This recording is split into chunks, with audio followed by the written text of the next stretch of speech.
So I think it's time to get started with the first session, a panel on building Thailand's future digital economy. Please join me in welcoming the head of public policy for financial services Asia Pacific at Amazon Web Services. Ladies and gentlemen, Mr. Daniel Wu.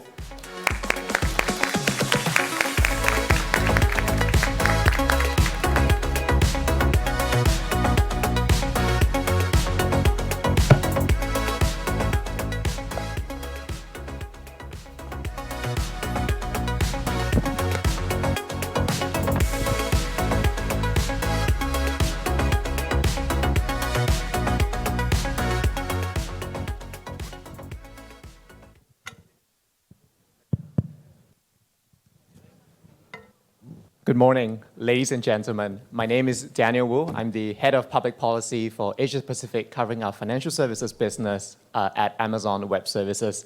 It's a privilege for me to be our moderator for today's kickoff panel with the session so rightly titled, Building Thailand's Future Digital Economy. I'm very pleased to introduce today's speakers who come from the ranks of what I deem leaders, architects, organizers who every day have to challenge themselves to make great decisions on behalf of the overall Thai economy, on the consumers and people who rely on them. So may I introduce Kun Ronadon Numnon, who Deputy Governor at the Bank of Thailand. Good morning.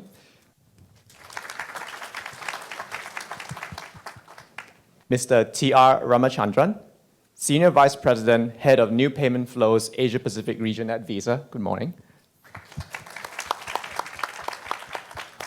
And Kun Rungrod Punpon, Group Chairman at Kasikon Business Technology Group. Good morning.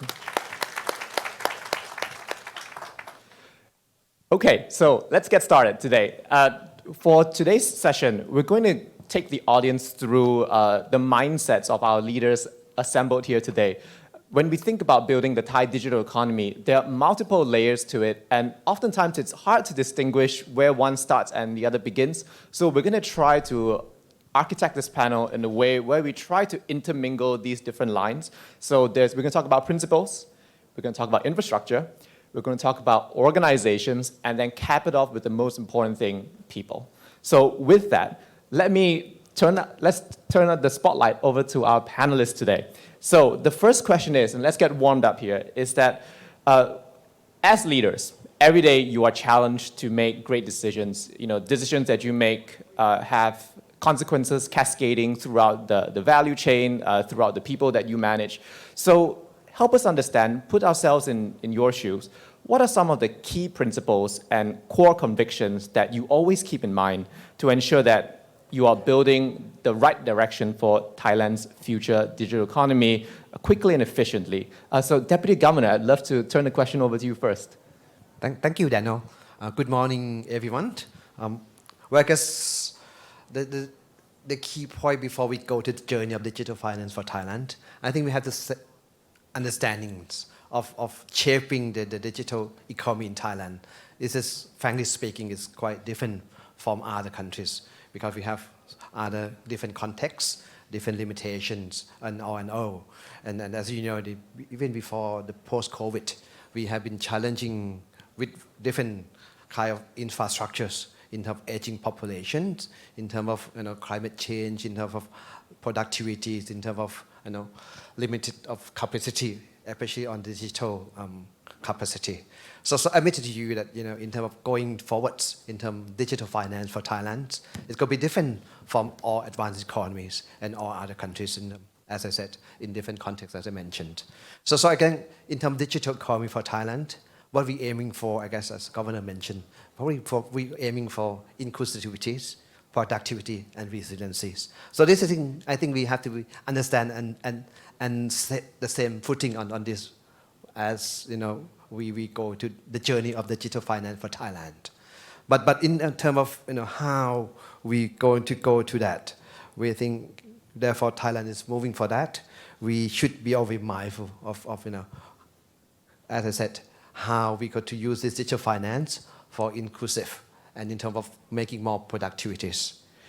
So we go further in terms of journeys. I think two important points to go into digital finance is, as I mentioned, is also probably regarding on infrastructures, a digital infrastructure that we still have a lot more to do, not only to mention on digital IDs, in terms of consent management, in terms of other payment interoperabilities, and also in terms of data exchange, that we still have to do more. Even despite, we have done a lot into retail sites, but I think there's still a lot more to do on business side as well. So first thing is probably on infrastructure that we need to develop on this regard.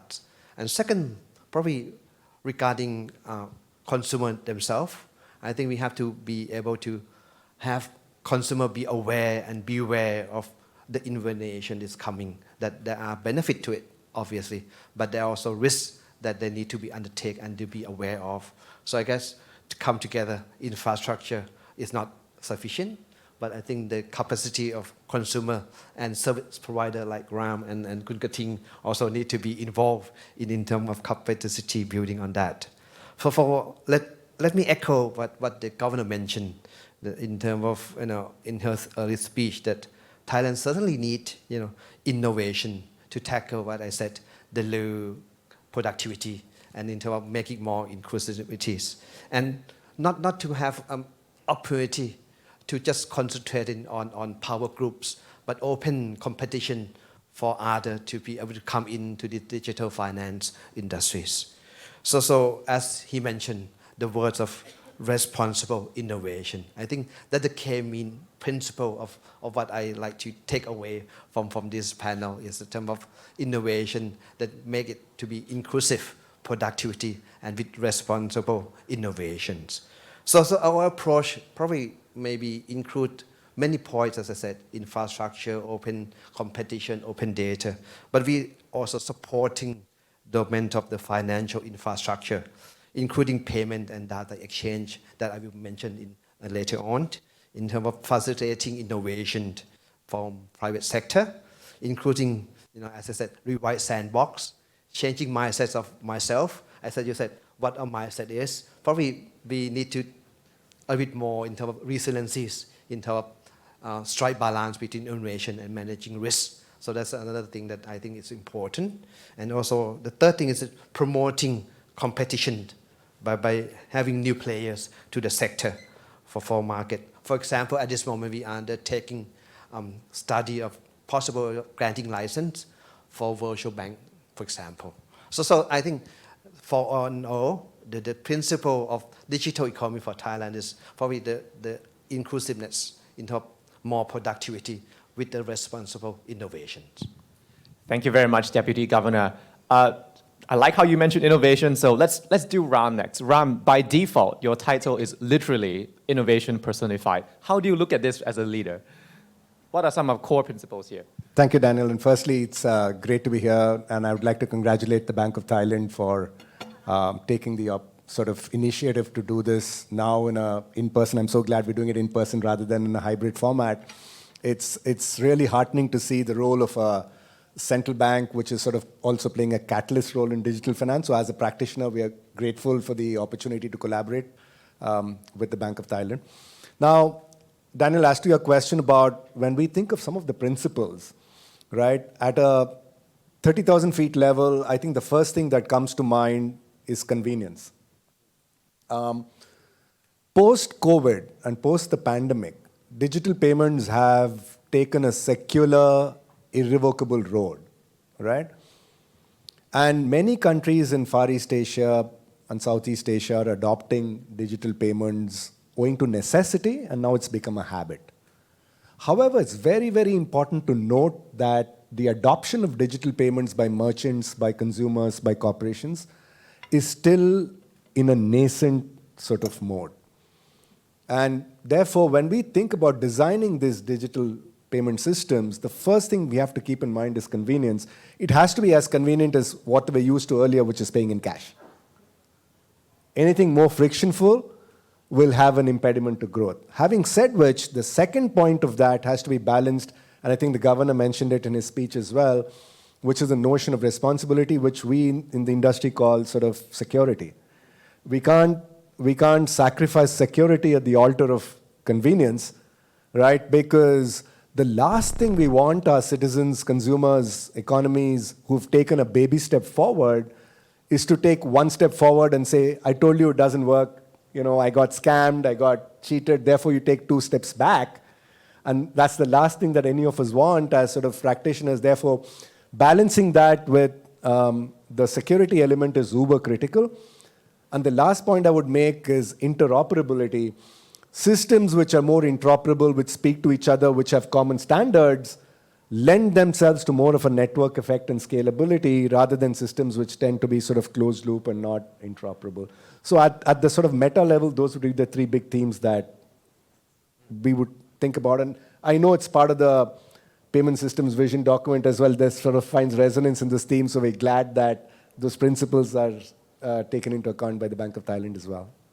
Thank you very much, Ram. Super insightful. Kun Rungrod, I'm personally a big fan of your work. Now I get to have a chance to ask you, as a leader, what are some of the core principles you hold sacred as you make decisions and conduct your work every day? I think there are 2 principles. The first principle is sustainability, definitely, and number 2 is openness. The first principle is sustainability because, K-Bank is the bank of sustainability, and for us, we are committed to net zero goals. So for us, sustainability is part of our DNA, and definitely, the world cannot grow like this anymore. We have to grow in a sustainable manner. So for us, sustainability has to be the core DNA of the agenda, that we discuss. So for example, K-Bank, we provide green financing, for us, we cannot just do well, we need to do well and do good, and we are proving with our actions that we can do well and do good together, So for example, we are providing green financing, which is 50 billion Thai baht, in loan for in the Solar Plus program for the 500,000 household, to adopt solar panels, and also we are doing many other initiatives and in terms of providing sustainable finance for the economy under the the framework that is championed by the BOT, and so for us sustainability definitely something that is part of our DNA. And number 2, in terms of openness, we need to provide the BOT mentioned, I think, we need to provide a level playing field, for big, for small players, in terms of, and openness also, imply, the inclusivity as well, we cannot grow without by growing only the top of the pyramid, but also the bottom of the pyramid, and also we need to include everyone, so that we are trying to do many stuff democratizing wealth and investment, because we cannot grow at the top and then the middle is hollow out and then the bottom is drying out. So that's what we need to do, and so providing the open competition, and that open competition definitely spur up innovation, and that's the principle we are trying to do. For example, we do open API, by K-Bank, which is by working closely with BOT, our open API within 6 months, we have 200 institutions and company and partners that work together with us, and then we have 60 billion transactions within just 6 months. So that's the thing. And also when we talk about openness and inclusivity, many times that's one part that is left out, which is quite big elephant in the room, which is the aging society. Thailand is entering super age society. So when we are talking about no one should be left behind, we should talk about the old people, and soon I will be the old people as well. So I think I'm talking about that. That's part of the thing that we need to do. No one should be left behind. And I think the key is that using technology, and innovations, especially the governor said responsible innovations. I think that will be the key, and in a sustainable manner, and that will be the key to help to provide open opportunity that can include everyone. Everyone can grow together in a sustainable manner. So sustainability, openness, and inclusivity are the key principles that I make choices, and also the DNA of us. Thank you very much. Super insightful. And now let's transition to the next phase of our questions for our panelists. We spoke about principles earlier, and we heard from each of our leaders here today. Now let's translate that into the second level, which is the infrastructure layer. The governor spoke extensively about this during his opening speech. And now let's hear from our panelists today. We heard about digital infrastructure and data and how when combined together can be extremely valuable and synergetic in unlocking new ways of innovation by way of the creation of data, sharing of data, innovating on top of data, gathering those insights, but also making it more cost efficient when you think about the ways infrastructure can be combined and leveraged effectively for scale, collaboratively and in partnership. So Ram, as a network provider, you sit at the forefront, at the intersection of many of these thematic issues. On what principles do you think digital infrastructure would need to be built on? As the name suggests, the network has network effect, right? Therefore, we think about how we build scale in a homogeneous fashion. And if it has to reach to the point made earlier about inclusion and getting to all levels of the pyramid, then the scale effect is super important. Because anything subscale does not lend itself to adoption. Let me just illustrate that with a couple of examples. When the pandemic happened and sort of e-commerce became not an exception but a rule, you have to solve for two things. One, what is the point of checkout? How does a consumer check out? And the second is, which is peculiar to Southeast Asia and South Asia, which is this whole cash and delivery for e-commerce, right? And you from your Amazon hat know this. So checkout at e-commerce, be it a small mom and pop shop or a large marketplace or a platform, the big problem was when consumers use their bank credentials, one of the things is, are my credentials safe? Are they going to be misused? Are they going to be sort of hacked into, etc.?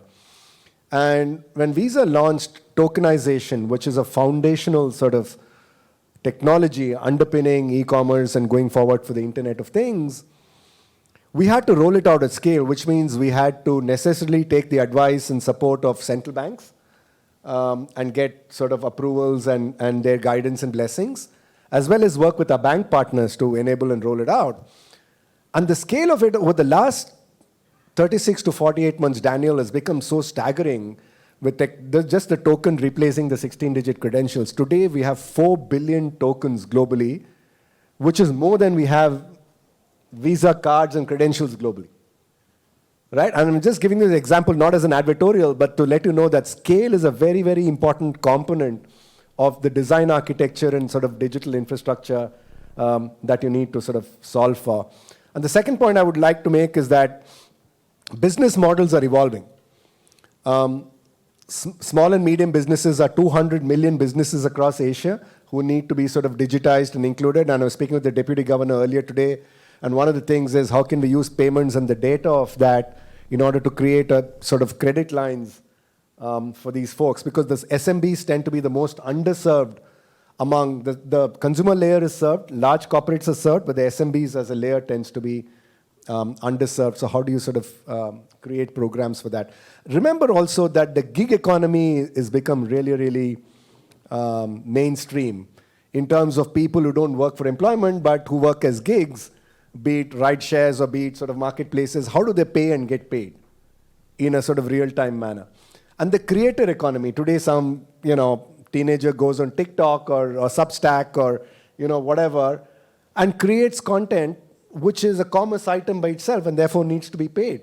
So as the economies become the creator economy, the gig economy, the sort of small and medium businesses, creating bespoke payments for all of these categories is a super important sort of part of the infrastructure which network players like ourselves work with central banks and banks to create. So those would be the sort of large themes. Very interesting. And I like how you mentioned that there's various layers in the value chain. And I think this connects back to Kun Rungrod, who earlier mentioned that we can't just service the top, we have to take care of the bottom too. It has to be equality here. Kun Rungrod, I want to turn the next question to you. In your view here, can you speak to a little bit more about that gap and how that connects to our topic today of digital infrastructure? What should be Thailand's priority going forward to address some of that from your perspective?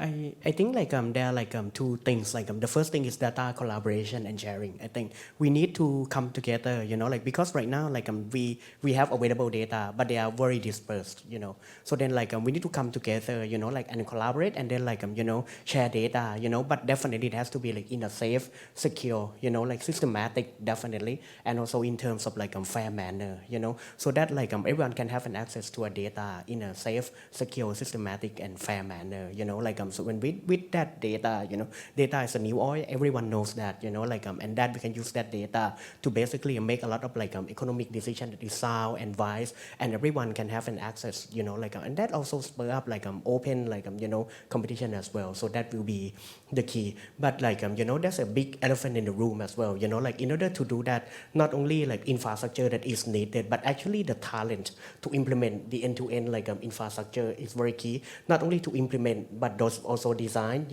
but also maintain because when we talk about just only let's say one design principle secure data security our country lacks a tech talent and I think we should come back and discuss about that as well you can talk okay we can have data collaboration sharing that kind of stuff but if we lack the talent if we lack the tech talent no one can implement that no one can design that no one can maintain that and what we talk it will be just on paper so that we need to come together also the public and private partnership to provide a framework and also not only on the design and implementation of the infrastructure but also the supporting ecosystem and as well as the tech talent ecosystem as well so that will be really the key that's what I think. And we'll come back to the talent question in a bit, but I want to take the opportunity to shout out that day 3, Saturday of today's Digital Finance Conference is focused on skills and talent, so I hope you have an opportunity to join that to learn a little bit more about that. Okay, that said, Kun Runwal, you mentioned earlier that there's an opportunity here for collaboration. I think this connects back to the governor's speech about how the Bank of Thailand is driving a number of these. And I always encapsulate this in my mind as the Bank of Thailand as a change agent rather than just a risk manager or supervisor. Deputy Governor, I'd just love to get some of your thoughts here. As a change agent, what has the Thai public sector and the Bank of Thailand done recently to close some of these gaps? And is there anything in the pipeline you'd like to share that will shape the trajectory of the Thai digital economy? Thank you, Daniel. I think I agree with Kun Rungrod and Kun Ram that scalability and cooperation is something I think, as I said, need to be executed, implemented. As Raw mentioned, the key of digital finance is on having a proper infrastructure, a proper open data schemes. As I mentioned, the infrastructure need to be implemented more properly. There are a lot of things in the pipeline. So I don't think we are the game changer. I think we all as a game changer, not for Bank of Thailand, so but private and public matter. And then I think I'm glad to hear from private provider and then from the bank in terms of sustainability and scalability. But give me some of the highlighted that I think is important in terms of digital infrastructure. Probably the first thing is on the business side, on the digital ID. I think at this moment we all aware that we are building the digital ID for the retail, and it's quite successfully in terms of having a national digital ID platform for retail. And at this moment in August 22, the NDID, the national platform, has been facilitating about over 1.2 million of customers on the retail side to open account. What we are key missing is that we could enhance this digital ID to more onto business footprinted. So hopefully, with it, going forward, the national ID will answer not on the retail side, but also on business. So this is on the pipeline that we are working with the stakeholder to creating the digital ID for business footprint as everyone want to see. And this is going to be a journey for business on regarding inclusiveness, especially on SME and on people who are unable to access to the financial service. So this is a starting a journey. The second thing is probably on what we call PromptBiz, as Gordon mentioned. The PromptPay, as all you know, is on the payment for the retail and is quite successfully. But I think the answer is not there yet for business. So the PromptBiz is intentionally will be probably similar to the PromptPay, but it's on the business side.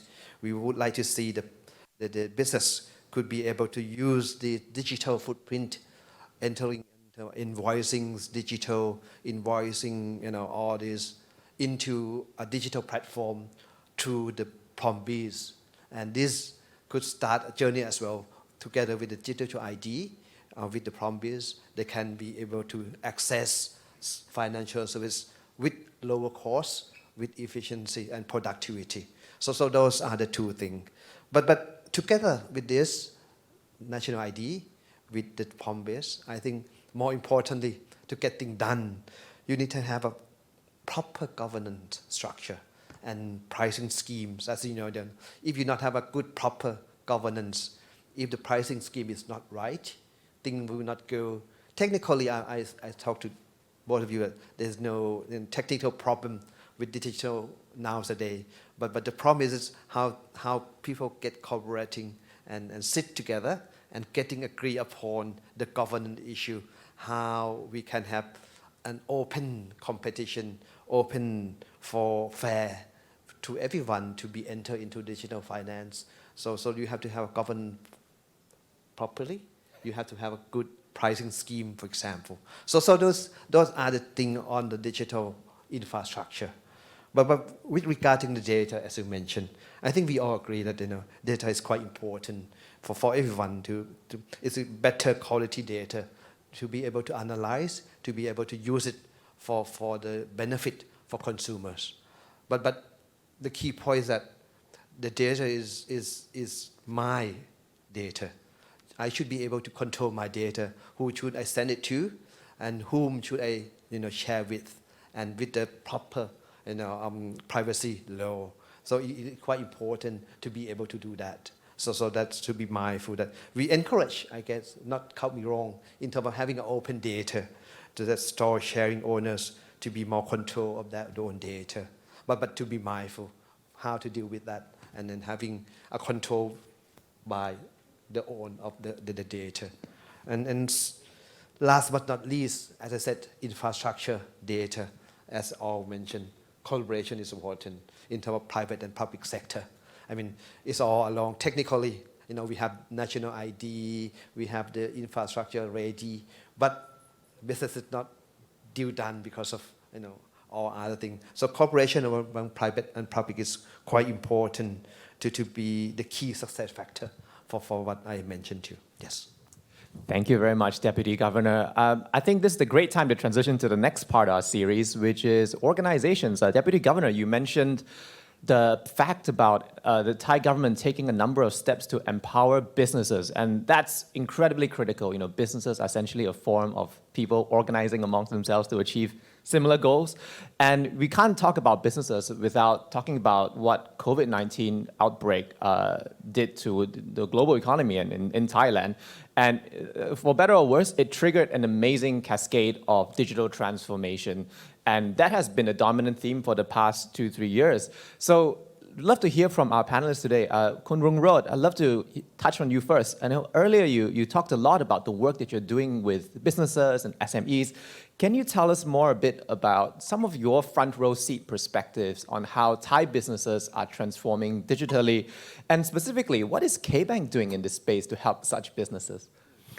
I think that's a very good question. I think at the front row seat, what we see in the past 2 years is that Thailand has undergoing accelerated shift. There are some sector that definitely get disrupted at accelerated pace, but there are some sector that basically get accelerated growth as well. For example, for example, some sector, education, edtech, one of the other thing that I do is an investor in a startup, in tech startup. I invest in over 100 tech startups, so that you can see they grow very fast. Some of them grow four times a year, in many sectors, for example, education tech, and also health tech, and also many other sectors that basically get leapfrog, and basically ride the wave of COVID. So that will be the thing. And also some sector as well, start to recover, for example, the travel, some of the sector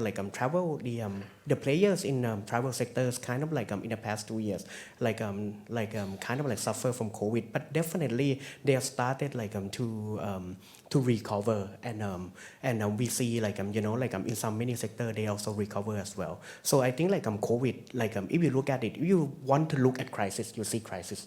But if you want to look at opportunity, you see opportunity. So that will be the thing, so if you look at crisis, you just see at crisis, and every business need to transform digitally, it has to be in the part of the DNA of the company. And KBank, we have the vision of empower every customer life and business. And for KBTG, we are the tech arm of KBank. So our goal is to develop a technology, to support our customer and also the consumer as well, to go through and also transform digitally as well. So for us, we cannot just provide we cannot just be just a bank. We cannot be just a bank, that's our mandate, We need to provide technology and help our customer transform and survive together and grow together in a sustainable manner as well. So that's why the bank and KBank and KBDG, we have to do above and beyond to help our customer. For example, we actually have an in-house research and development center. During the COVID, we developed a contactless technology, in 2020, and then we evolve and transform it into smart retail solutions, and also for example a K Plus shop, we provide a solution, retail solution for our 4 million customer, and then we are developing we work with the MIT Media Lab, to co-research and using an AI to develop a smart retail solution, and that will be exposed and provided for our customer, and because KBank is a leader in the SME, and number two is that we provide several other technology to our customer, and also if we look at the other area that is in the future of finance, we work closely with BOT, and thank you BOT to really help work with us, and provide the opportunity for us to innovate, so for example the digital asset and also decentralized finance, which we believe is the future. But at the same time, we have to take a careful step, as well. So for example, we are the first bank that received the ICO portal license, and what we do is that not doing something not really trustworthy, what we do is that we tokenize the asset, we providing we do the Destiny token, which is to provide the financing opportunity for the movie called Destiny, number two, and also providing the opportunity for investors to get an access, and also a fan to get access and be a part of the movie creation as well. That's only the first step, so that's what we do. So we want to use technology to democratize the wealth and investment, so that the small business can get an access to to financing, and at the same time small retail investor can invest something that they believe and love as well, but in the regulatory framework that the BOT let us do. And I think there are several other initiatives that we are working, and thank you for the BOT that provide a quick sandbox for us, so we can get and innovate in a responsible manner, and then we can get out. So I think we see and as a very close, not a collaboration, but a close partnership between public and private sector to come together to develop a technology to help the business to really transform together. I think again we cannot transform and survive alone. We need to transform and survive together as the whole country and the whole ecosystem, and public private partnership, not only collaboration. And we are glad to have BOT to help us being the change agent, and also putting us together to innovate as well. Thank you very much. Kun Rongrod, I especially love the part where you talk about orchestrating partnerships and collaboration at scale. I think that's something that courageous step forward. Just amazing. Thank you so much for sharing. You touch about ecosystem. So Ram, let me turn to you now. As a network provider, I'm not sure how many in the audience today know how Visa's model works, but Visa by default has exposure to a broad spectrum of the economy, from financial institutions to fintechs to businesses to consumers. Ram, from the perspective sitting at the intersection of all these various ecosystem players. Can you share with us some of your perspectives on how you've seen some of that digital transformation happen across businesses? And then especially as you think about the spectrum of the organizations that you see, tell us a bit more about that, and then especially how has the digital transformation changed some of these things? Thank you, Daniel. We are uniquely placed to have a sort of ringside view to some of these things, not all of it our own creation, but, partnerships of all the ecosystem participants. Urban mobility is one example that comes to mind, right? The governor spoke about toll roads earlier in the morning, but if you think about urban mobility and how consumers use MRTs and sort of expressways and buses and so on and so forth, these were fragmented you had to load something on a sort of token and then tap and those sorts of things. But over the last, I would say, 48 to 60 months, you'd be surprised there are over 600 cities, 600 urban mobility systems across the world, which now have an open loop, tap and pay, contactless stuff. So you just use your normal payment card, whether it's debit, credit, and you can tap. You don't need to sort of buy a special token. And it spread like wildfire, from Sao Paulo to Singapore to New York City to London, etc. And that to me was fascinating because it involved public sector, it involved the government, it involved in several cases state and provincial governments, it involved technology providers and vendors, and banking institutions. All of it coalescing to a common goal, but look at the customer experience. As a result, it's fabulous. The second point is around sort of fintechs and how ecosystem deals with fintechs, right? And I was sharing notes with the deputy governor earlier in the morning. Today, central banks want to be an active participant through sandboxes, which the governor mentioned earlier in the morning, or through sort of separate fintech enabling provisions. It's no longer sort of behind the 8 ball, but ahead of the curve and being proactive to nudge players to go in a particular manner. Cross-border payments is a great example of that. We all recognize that as merchants want to get paid and pay, domestically the problem has largely been solved, but cross-border is still, what the deputy governor calls spaghetti. It's sort of all over the space and interlinked systems and so on and so forth. That to me would be the next sort of holy grail, if we can make cross-border commerce enabled in a manner that's simple, that's multilateral, that's interoperable, that's cheap, because cross-border payments are not always cheap today. To the consumer.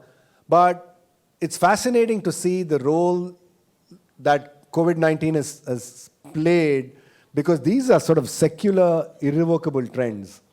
Public finance digitization comes to mind, and how governments procure and get paid is the other big area, for example. But the common operating theme is at scale. It is collaboration. It's sort of public-private sector partnerships, which engender large interlock systems, which can take us forward in digitization.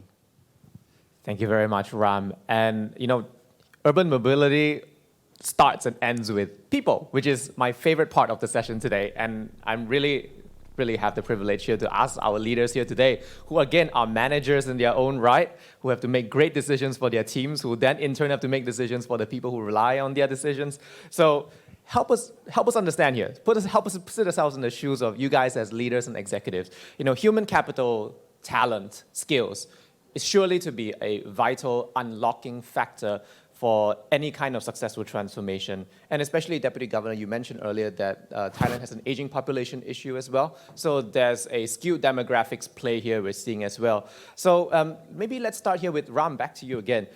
What are some of the prerequisites and recommendations you might share in developing human capital in the Thai ecosystem context? So a couple of things. First is obviously from a demographic perspective, Thailand has some unique advantages as well as some unique challenges. And we have to sort of recognize that. Institutions, governments, and regulators have been taking a role on human capital. Singapore comes to mind as a great example. As Visa, for example, we work with the government of Singapore in a program called the Tech Skills Program, where they actually pick up part of the salary cost and enable youngsters to sort of come into the area of digital technology. And Deputy Governor was telling me early in the morning how they are sort of looking for analysts and young folks to join the Bank of Thailand right at the entry level to solve for that problem. But 2 points I want to make on this, which are sort of really important for all of us. The obvious points of what, skilling and upskilling, etc., is self-evident. But one of the things as we design the digital technology for the future, I think diversity is a really, really important point to keep in mind, right? And I don't mean that from a sort of platitude perspective, but if we hire only people of a particular background, of a particular engineering skill, and who are designing systems, they're designing systems from their perspective, right? There was an example of an artificial intelligence, creation, right, in the Silicon Valley. And when you say, who are the largest, the greatest rulers in the world, it would give all the first to 8 names were all white, because the engineers who are designing the systems are all white. So there are biases that creep into the system, right? So hiring for diversity is a big thing. We think about at Visa. Hiring people from different backgrounds. It's not only from technology, but from liberal arts, from sociology, from political science, from economics, and literature, of having those sort of background so that those systems can be democratized and built which are fit for scale for everybody. And the last point is obviously young people today, especially post-COVID, we have to accommodate a hybrid working environment, which is fit for purpose for the company and fit for purpose for the individual. Moonlighting is a big topic which has come up. Multi-skilling and gig economy is a big topic that has come up. The nature of permanent employment is changing, and we have to keep pace. Otherwise, we're not going to be attracting the talent which we want to attract to take especially some of the bold steps that the Thailand ecosystem wants to sort of take it forward. Thank you, Ram. I love the point about diversity. Thank you very much for raising that. Kun Rongrod, you mentioned earlier KBTG, tech arm of K-Bank. Naturally, you are faced with this acute problem. Help us understand, from your perspective, your approach to that problem, and what recommendations do you have for us? So I think we realized quite a while that we have a tech shortage, a tech talent shortage. Last year KBTG we received 10,000 resume, 10,000 resume, and then we start to see the same name popping over and over. So that's basically, so it means that the whole we have an access of the whole pool of talent in this country, and it's very sad that it's only this many. So for us, we need to increase, and again, the principle for KBTG is that what doesn't exist, but it need to exist, we just build it. So we need to increase the productivity and throughput of the education system. So for KBTG, we have the program called KBTG Campus. KBTG Campus is a program that basically we work closely with the education institute. For example, university. We work with the KMITL.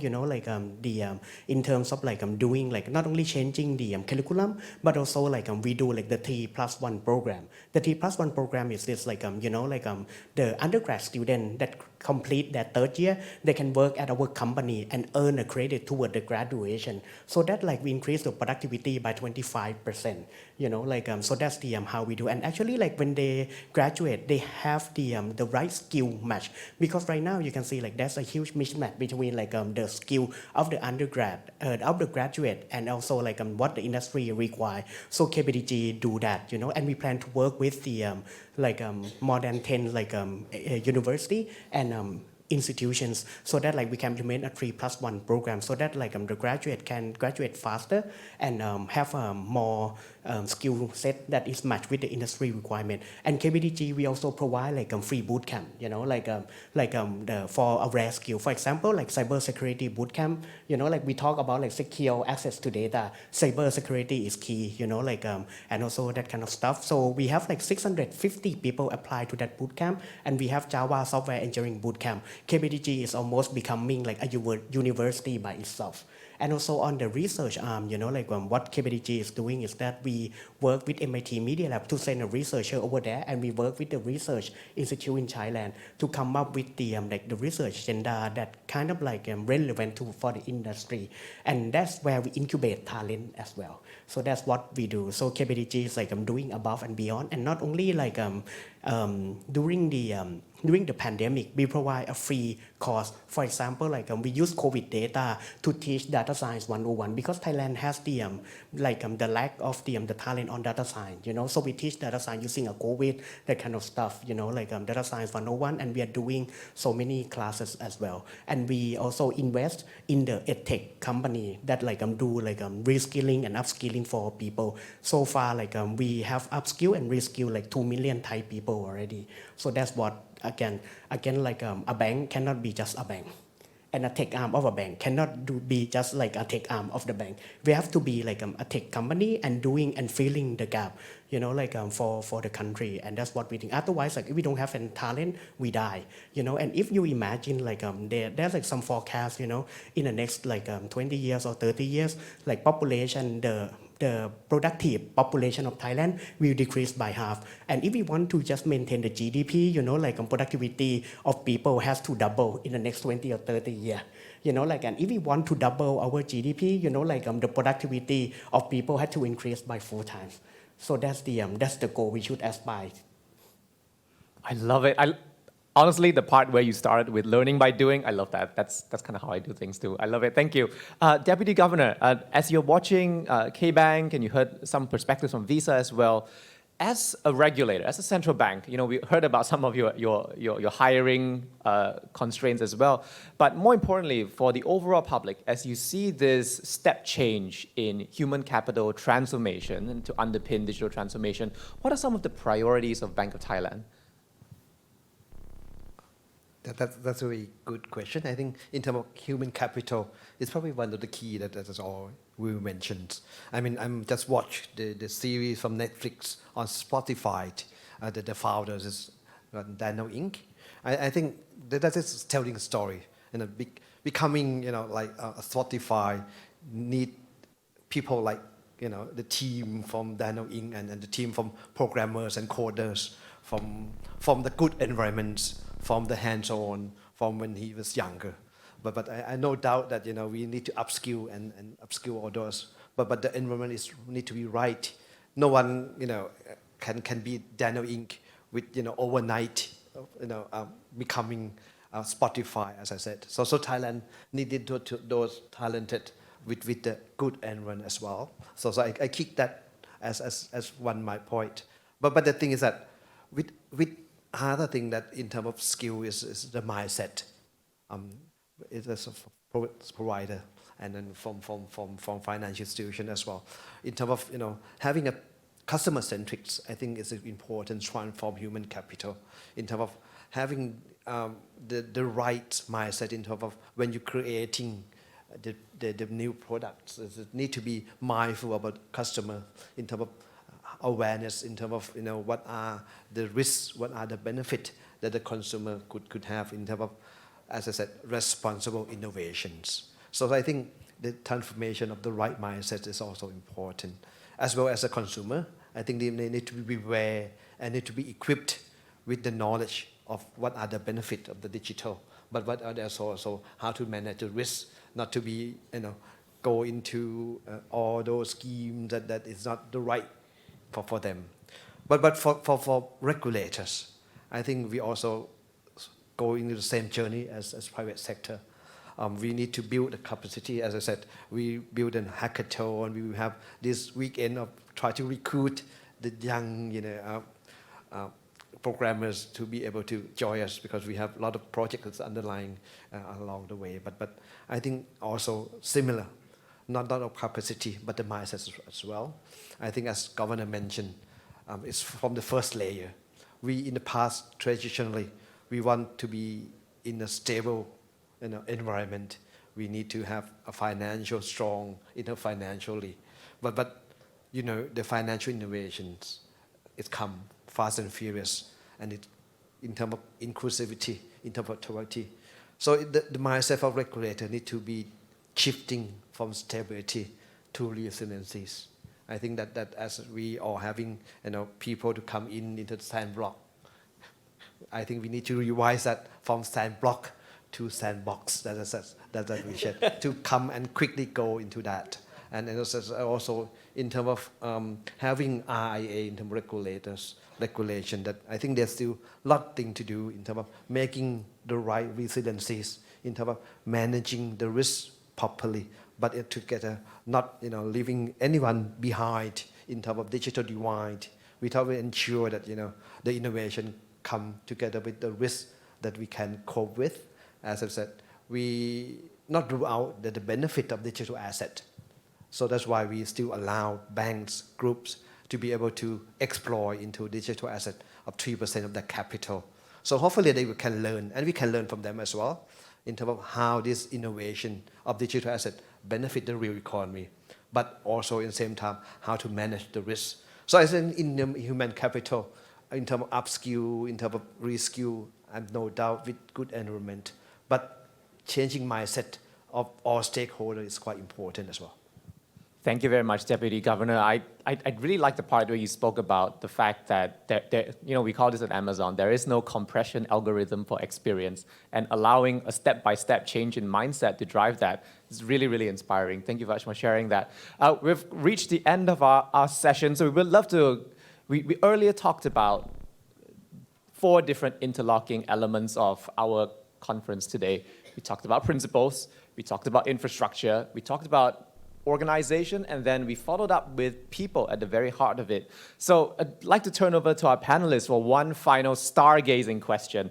As we look towards the future of the Thai digital economy, help us understand what success looks like. I'll start from Ram. What does a healthy digital ecosystem look like? Well, it's very simple. A healthy digital ecosystem is where everyone participates. It's for everyone, everywhere, number one. And number 2, which is we can quantify the impact this has had to the GDP and the valuable sort of input it has into individuals, corporations, businesses, and governments. All those 4 pillars of the ecosystem have to be benefited in a measurable and quantifiable way. And today we have the metrics and the knowledge to sort of measure how we work towards that in collaboration. So that which helps to propel the sort of economy forward would be a good measurement of success. But I just want to not lose the focus which the governor made about inclusion. Right? You can achieve the same metrics by just the top 20% contributing to it. But having an inclusive ecosystem where everybody participates, and then you sort of measure contribution to these 4 pillars, like I said, individuals, consumers, corporations, and governments, it would be an interesting metric to track. Thank you very much. Quantifiable, that's key. Deputy Governor, what does success look like from a BOT perspective? Well, I guess as I mentioned in my early speech, that I wish to see the future digital finance, future economy to be benefit to the real sector and finance sector with an open infrastructure, open data, and open competitions.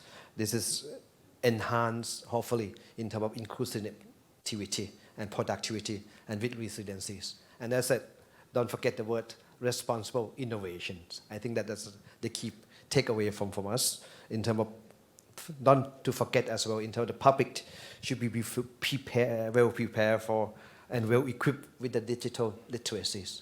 And together with cooperation with the private sector and public sector, we probably have to cope with key challenges ahead of us, the emerging risks that might be have to manage ahead of us. So I think the key success factor is hopefully the future digital economy will be answered by inclusiveness and productivity. Thank you very much, Deputy Governor. And lastly, Kun Rungrod, you did so much storytelling for us today about helping Thailand take that big leap forward into the digital economy. What does success look like for you, and what are the things that we should be focused on? I think sum it quickly, I think it's equal access to opportunity fairly. I think that would be the goal. If you grow, like you said, if the top, the top of the pyramid grow and then get richer, that's definitely not healthy. And at the same time, I think the goal is to provide equal access to opportunity for everyone. That will be the goal. We cannot make everyone as like Bill Gates, and that should be the point, like everyone is rich as Bill Gates, like definitely like a high inflation, that's not good, But so the thing is like to provide, we cannot make everyone equally rich, and that shouldn't be the goal. But a healthy like digital economy is the economy that provide opportunity for everyone equally, so that everyone can have an access, like to finance, have an access to education, have an access to like healthcare, like have an access to opportunity, so they have a hope and they have a dream, for a better future.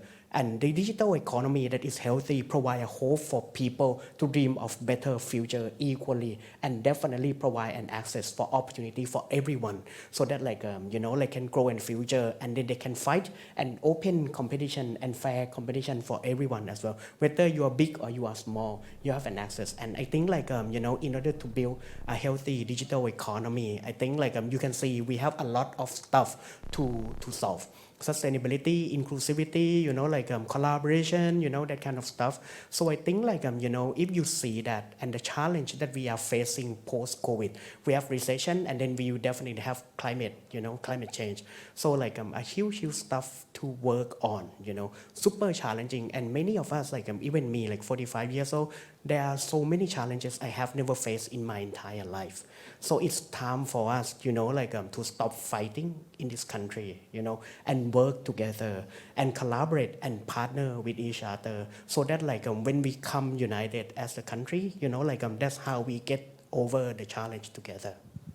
Thank you very much. I was trying to figure out how to summarize today's panel, and I think I would like to share with you my biggest takeaway, which is I think the best kind of innovation is the kind that unlocks other kinds of innovation, echoed and amplified by all our panelists today. So with that, please join me in thanking our speakers today. Deputy Governor Ram Kunrungrod, it's a pleasure to have you on stage. Thank you so much for your stories and sharing your time. And thank you very much for the great panel, for Daniel Wu, Head of Public Policy, Financial Services, Asia Pacific, Amazon Web Services, and all the honorable guest speakers for today. And that's, I believe that we see all the approaches and the ecosystem of building Thailand's future digital economy.